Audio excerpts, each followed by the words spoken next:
أعوذ بالله من الشيطان الرجيم. بسم الله الرحمن الرحيم. زين للذين كفروا الحياة الدنيا ويسخرون من الذين آمنوا والذين اتقوا فوقهم يوم القيامة والله يرزق من يشاء بغير حساب. حضرات، کل یہ بات آئی تھی کہ بنی اسرائیل کو ہم نے کتنی نعمتیں دی اور انہوں نے ان نعمتوں کا کیا کیا، اور اس کے نتیجے میں اللہ تعالیٰ کو کتنا غصہ آیا، کتنی اللہ تعالیٰ نے اس پر ناراضگی کا اظہار کیا. ابھی یہ بتایا جا رہا ہے، جو آیت تلاوت کی گئی اس کا ترجمہ یہ ہے: زین للذین کفروا الحیات الدنیا. کفار کے لیے، نافرمانوں کے لیے ہم نے دنیاوی زندگی کو مزین بنا کر کے رکھا ہے. کفار اور ان لوگوں کے لیے جنہوں نے کفر کیا، ان کے لیے دنیاوی زندگی مزین کی گئی ہے. وَيَسْخَرُونَ مِنَ الَّذِينَ آمَنُوا. یہ لوگ اہل ایمان کا مذاق اڑاتے ہیں. وَالَّذِينَ اتَّقَوْا. جن لوگوں نے تقوی اختیار کیا، فَوْقَهُمْ يَوْمَ الْقِيَامَةِ. قیامت کے دن یہ بلند و بالا مقام پر ہوں گے. وَاللَّهُ يَرْزُقُ مَن يَشَاءُ بِغَيْرِ حِسَاب. اور اللہ تعالیٰ جس کو چاہتا ہے بے حساب رزق دیتا ہے. دراصل اس آیت کے اندر مشرکین اور مخالفین اسلام کا جو فریب نظر تھا، اس کی طرف ان کا اشارہ کیا گیا ہے. یہ آخر کس دھوکے میں پڑے ہوئے ہیں؟ یہ دنیاوی زندگی کو معیار سمجھتے ہیں، اور ان سے بارے میں یہ کہا جا رہا ہے کہ دنیاوی زندگی کو ان کے لیے مزین بنایا گیا ہے. کس نے بنایا؟ شیطان نے بنایا. کیا سمجھ کر کے؟ اس دنیاوی زندگی میں مبتلا ہو کر کے یہ لوگ حق کے راستے کو بھول گئے ہیں، اور اس میں اتنے مگن ہو گئے ہیں کہ ان کو اللہ تعالیٰ کی کوئی نعمت، ان کو اللہ تعالیٰ کی یاد نہیں رہتی. اچھا، جب یہ فریب نظر، جس نظر کا دھوکہ جس کو کہا گیا دنیا کو، یہ اہل ایمان اور اہل کفر دونوں کے لیے کبھی کبھی ہو جاتا ہے. اہل ایمان کے لیے کیسے ہوتا ہے؟ اہل ایمان کو دنیا کے اندر سخت ترین آزمائشوں سے گزارا جاتا ہے، لہٰذا وہ یہ نہ سمجھیں کہ آزمائشیں دائمی ہیں، لہٰذا اس کا خاتمہ ہونے والا ہے.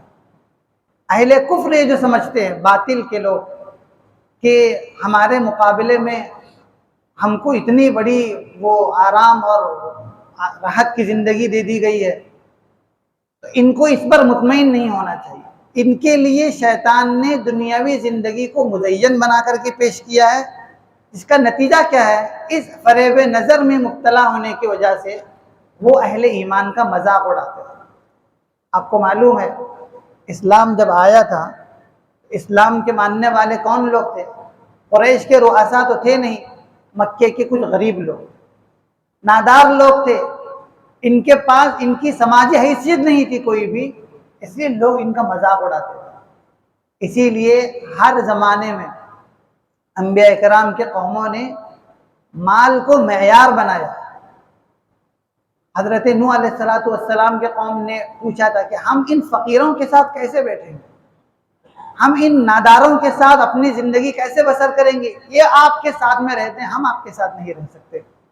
مشرکین نے بھی یہی کہا، تمہارے ماننے والے کون لوگ ہیں؟ غریب لوگ ہیں، بے بس لوگ ہیں، بے کس ہیں، ان کی مدد کی ضرورت پہ جاتی ہے، ہم ان کے ساتھ کیسے اٹھیں گے بیٹھیں گے؟ لہٰذا ہم آپ کے ساتھ نہیں آ سکتے. یہ لوگ مذاق اڑاتے تھے، ہر زمانے میں اڑایا. اس زمانے میں بہت زیادہ جب مال کو معیار لوگوں نے بنایا تو مذاق اڑانا شروع کیا. اللہ تعالیٰ تسلی دے رہا ہے. وَيَسْخَرُونَ مِنَ الَّذِينَ آمَنُوا. اہل ایمان کا ان لوگوں نے مذاق اڑایا. تو کیا کیا؟ جب ان کو سمجھایا گیا آخرت کے بارے میں اور یہ کہا گیا کہ دنیاوی زندگی سب کچھ نہیں ہے، الٹے انہی کا مذاق اڑایا گیا. بتاؤ ہم میں اور تم میں کون اچھا ہے؟ تمہارے پاس کوئی حیثیت ہی نہیں ہے، تمہارے پاس کوئی مال نہیں، ہماری تو خیر دنیا کے اندر چاندی ہے، ہماری دنیا چمک رہی ہے، آپ کے پاس کیا ہے؟ مذاق اڑانے لگے. اللہ تعالیٰ نے تسلی دی، وَالَّذِينَ اتَّقَوْا فَوْقَهُمْ يَوْمَ الْقِيَامَةِ. جن لوگوں نے تقوی اختیار کیا دنیا کی زندگی سے بے پرواہ ہو کر کے، مال کو معیار بنائے بغیر اللہ کے ڈر کر کے زندگی جنہوں نے گزاری ہوگی، فوقہم یوم القیامہ، قیامت کے دن ان کا بڑا مرتبہ ہوگا، یہ علیین میں ہوں گے، جنت کے بالا خانوں میں ہوں گے، اعلیٰ مقام پر ہوں گے۔ مفسرین نے لکھا ہے جو جنتی ہوگا وہ اعلیٰ درجے میں ہوگا، جہنمی ہوگا سجین میں ہوگا۔ وما ادراک ما سجین، سجین کیا چیز ہے تمہیں کیا پتہ ہے؟ اللہ تعالیٰ کہہ رہا ہے جہنم کا سب سے ایک بہت ہی تنگ و تاریک گلی ہوگی جہنم کی، وہاں یہ دنیا پرست ڈالے جائیں گے اور جو اللہ سے ڈر کر کے زندگی گزارے ہوں گے۔ ما ادراک ما علیون ان الابرار لفی علیین، ابرار نیک لوگ علیین میں ہوں گے، جنت کے بالا خانوں میں ہوں گے۔ اب وہاں سے قرآن مجید دوسری جگہوں پر اس کی منظر کشی کرتا ہے کہ وہ اوپر سے جب نیچے دیکھیں گے تو کہیں گے کہ یہ تو دنیا میں ہمارے مذاق اڑاتا تھا، اور نیچے سے یہ لوگ اوپر دیکھیں گے تو کہیں گے کہ جو ہے ہمارے لیے ان نعمتوں میں سے تھوڑی سی نعمتیں ہم کو بھی دے دیجیے جو اللہ تعالیٰ نے آپ کو دی تھی۔ اللہ تعالیٰ نے آپ کے ساتھ جو وعدہ کیا تھا وہ پورا کیا، ہمارے ساتھ جو وعدہ اللہ نے کیا تھا وہ بھی ہمارے ساتھ پورا۔ وَنَادَى أَصْحَابُ النَّارِ أَصْحَابَ الْجَنَّةِ أَنْ أَفِيضُوا عَلَيْنَا مِنَ الْمَاءِ أَوْ مِمَّا رَزَقَكُمُ اللَّهُ، جہنمی جب جنتیوں کو دیکھیں گے تو کہیں گے تھوڑا سا پانی دے دیجئے، آج ہم مرے جا رہے ہیں۔ وَنَادَى أَصْحَابُ الْجَنَّةِ أَصْحَابَ النَّارِ، جنتی جہنمیوں سے پوچھیں گے القد وجدنا ما وعدنا ربنا حقا، پروردگار نے تم سے جو وعدہ کیا تھا کیا تم نے اس وعدے کو سچا پایا؟ فَهَلْ وَجَدْتُمْ مَا وَعَدَ رَبُّكُمْ حَقًّا قَالُوا نَعَمْ، ہاں جہنمی کہیں گے آج ہم تو بالکل سچا وعدہ تھا جو اللہ تعالیٰ نے ہم سے کیا تھا۔ تو وَالَّذِينَ اتَّقَوْا فَوْقَهُمْ يَوْمَ الْقِيَامَةِ، قیامت کے دن یہ بالا خانوں میں ہوں گے، اونچی اونچی مرتبے ان کے ہوں گے۔ آج دنیا میں اگر ان کا مذاق اڑایا جا رہا ہے، دنیا کے لوگ اپنی دنیا پرستیوں میں مگن ہو کر کے ان کا ٹھٹا کرتے ہیں، ان کو حقیر سمجھتے ہیں، ٹھیک ہے کوئی گنجائش ہے دنیا کے اندر اگر آپ کر رہے ہیں، لیکن والذین اتقوا فوقہم یوم القیامہ واللہ یرزق من یشاء بغیر حساب، اللہ تعالیٰ جس کو چاہتا ہے بے حساب رزق دیتا ہے۔